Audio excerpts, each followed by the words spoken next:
Well, hello everybody and welcome back to my kind of studio space, and I have the big board on the easel. So this is the bigger board, the smaller board is down there as you can see on the floor. And the couple of recent pieces that I've done, so things like the Falls of Dock Art painting have been done on paper that has been on that board, so it's been slightly smaller, but I have cut the paper down in order to do that, and this time I want to use the full size of the sheet, so I need the bigger board for doing that. And the sheet is, I believe, 70 by 50 centimeters, so it's fairly large. The smaller board is 60 centimeters, I think, by about 40. No, that can't be right, can it?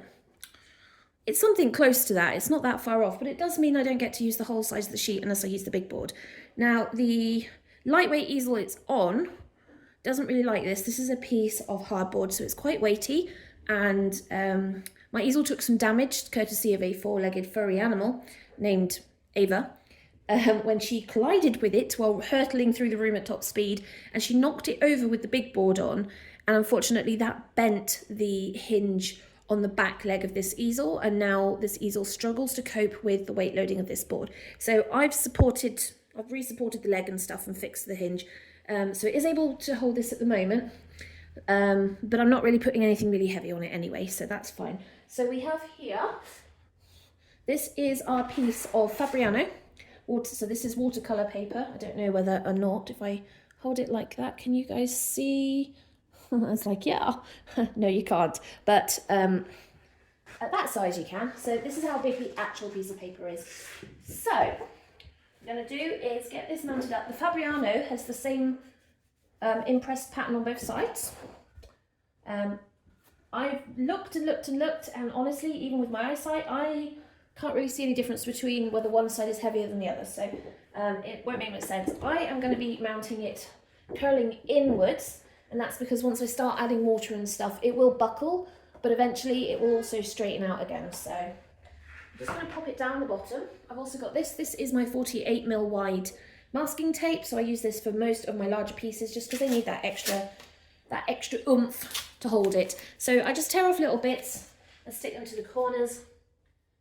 So I'm not sticking it to the board, I'm just sticking this to the corners and just making sure that where I stick it to the corner, I'm going to lift this up so you can see, where I stick it to the corner here, I've only got a tiny bit of the corner, because when I tape around the edges, I actually only want a narrow margin on this paper.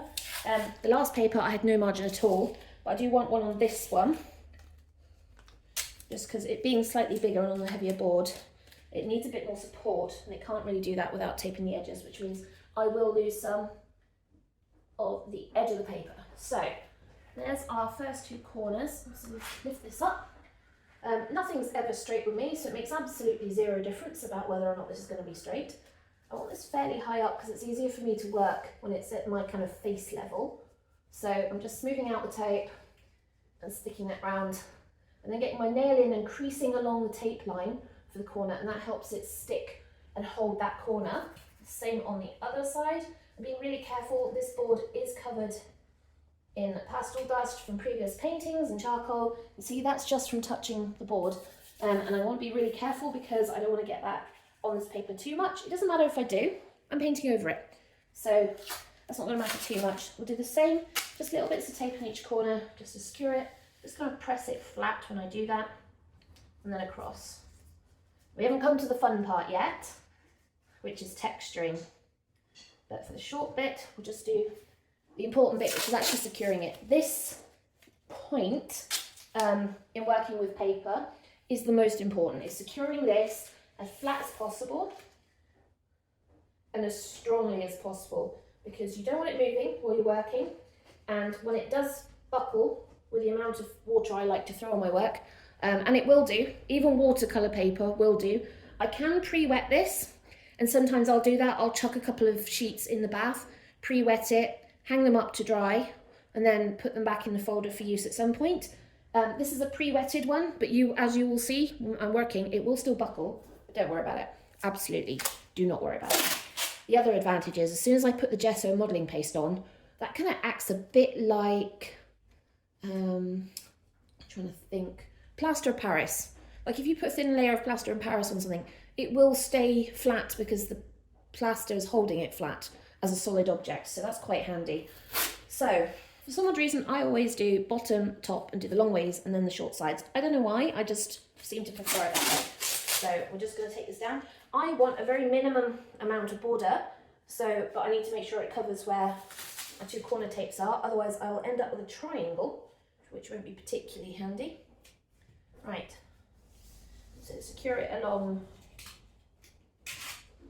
the paper first, and then push down in the middle, bring your finger down, and then work out that way. The reason I do that is because if I did it any other way, what would happen is the tape would allow the paper to buckle, and you would end up with your paper taped down but also bowed in the middle, which we don't want. We'll do the same at the top. And the other reason I'm using the masking tape and not blue painter's tape is because I can see through it. So hopefully you guys can see there. You can see the edge of the paper through the tape, and that tells me how much of this edge I'm actually using, which is great. So, stick that down. There we go, right. And then again, we want roughly the middle, and then out. And then nails into the edge right up against the paper so that it really makes sure that sticks down like that. Okay, so that's top and bottom secured. Now we'll do the sides.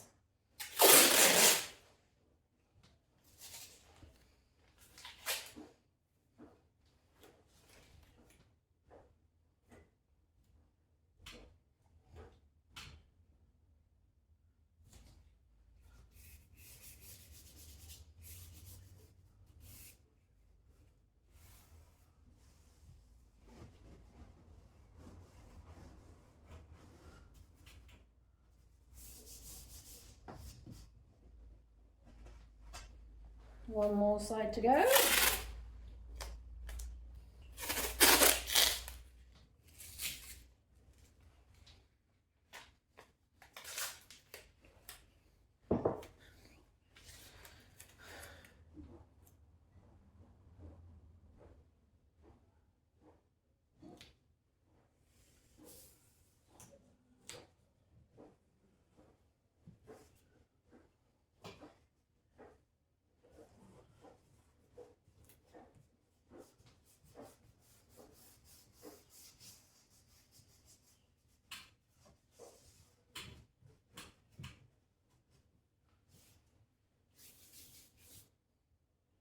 Right, that is our surface now taped down.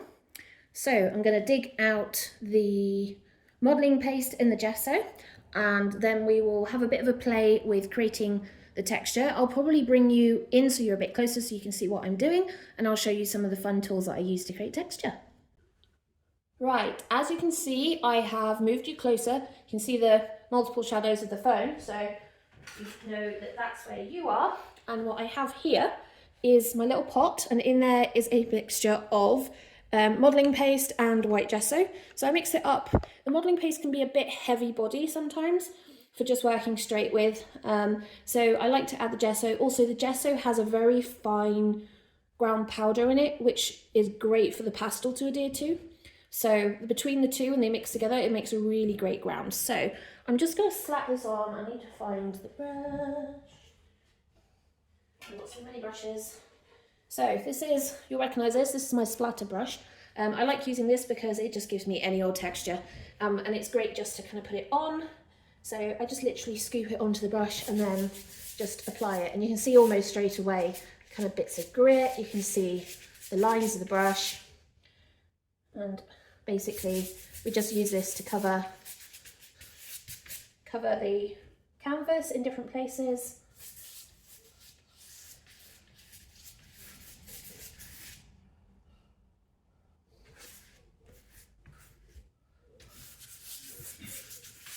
I'm not really caring where, I'm just sticking it any old where at the minute, because I can move it around and use different tools to kind of shape it a bit more and give me different kinds of layers and stuff depending on what I want. I don't necessarily have to cover the whole canvas with this. I do like to try to though, just because the Fabriano paper isn't that great at holding the pastels. So I'm going to put the brush down, and then I've got kitchen knife. This is a butter knife. Use it a bit like a palette knife and just spread it on. Now I know, for example, that I'm working with water, and the water is coming down this way. So I know that I've got some rocky sections here and rocky section up there. So I do want to maybe try to create some texture that's also going to form part of what I'm working on. And you can kind of see how thick that is and how much that is, how beautiful that's going on with. And I know that we've got the island at the top. I know there's great slabs of the rock here. So, and I've got something a little better to make slightly more wider areas. So I can look at that in a minute. But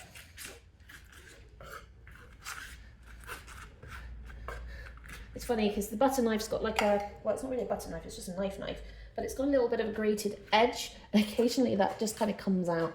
So you can see I'm not really thinking about it too much. I'm just, where should I put it? What should I do with it?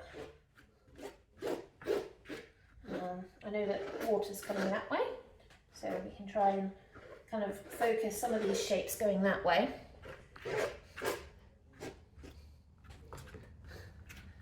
See the paper starting to buckle slightly, which is fine. How are we looking at? We almost covered most of the surface. We'll start to play a bit more with the texture in a minute. At the moment, it's just slapping it on. So if you've ever used really heavy body acrylic or heavy body medium mixed with acrylic, it kind of feels like that. It's very silky smooth, almost butter-like, hence the butter knife. And that really does allow for just moving it in lots of places. But all of this texture will dry like that. It will dry in relief, which is great because it means that I don't have to worry about kind of it flattening out as it dries. Now, how I created some of my favourite water textures, I usually use a spoon. I can't remember where I've put my spoon. I put it down and now I can't find it. But I've got a fork and it will do the same thing. And I'm just gonna, not all over, certainly in some places. And this is what gives that beautiful kind of rippling texture. It's just dabbing. Doesn't really matter where, I'm not really fussed, I'm just gonna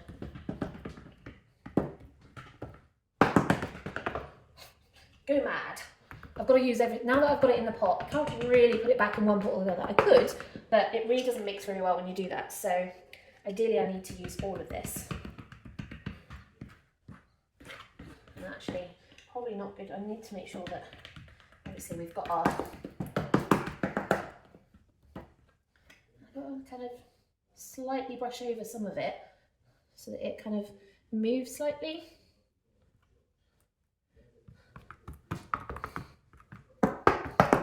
Like that. Are you guys seeing it yet? You can see all the different structures that we've got going on here. Let's see. So we know we've got kind of the rock collection there. Remember, we're kind of side on to the same view that I did going down, but we're no more side on and also more down.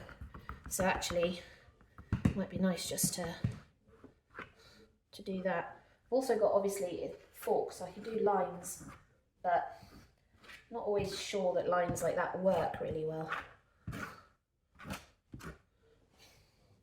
Kind of does, kind of doesn't.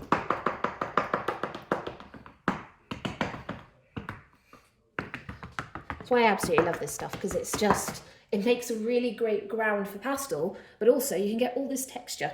So I need to leave all of that lot there and let it dry. It'll probably take a couple of hours to dry, just because the watercolour paper will suck the moisture out of the modelling paste gesso mix, and so the top will go dry, but the paper underneath is still wet, and actually it can still warp and it can still damage the surface, so I need to really let this properly completely dry before I work on it. But hopefully you guys will join me when I do get to work on it, and then you'll be able to see a bit more. So let me zoom out so you can see it a bit better. Move you out a wee bit. There we go. Right, so there it is. There is my large piece of textured paper, and we've got a lot of gorgeous texture in all the right kind of places and what we think. We've got the lines and the crevices, which are great for the rocks, and the more kind of splattering kind of texture for water and stuff. So I will leave that and let that dry, and then you guys hopefully will join me for the long form video of this painting once I've done it, because it takes a couple of days for these sorts of paintings just because I have to let it dry so much in between. It's the haphazard method of using loads of water, unfortunately. But at least you guys have now seen what I've been doing to create these beautiful textures, and I definitely recommend having a go yourself. Anyway, ta-ta for now. Hope you've enjoyed this, and I will see you all soon. Bye!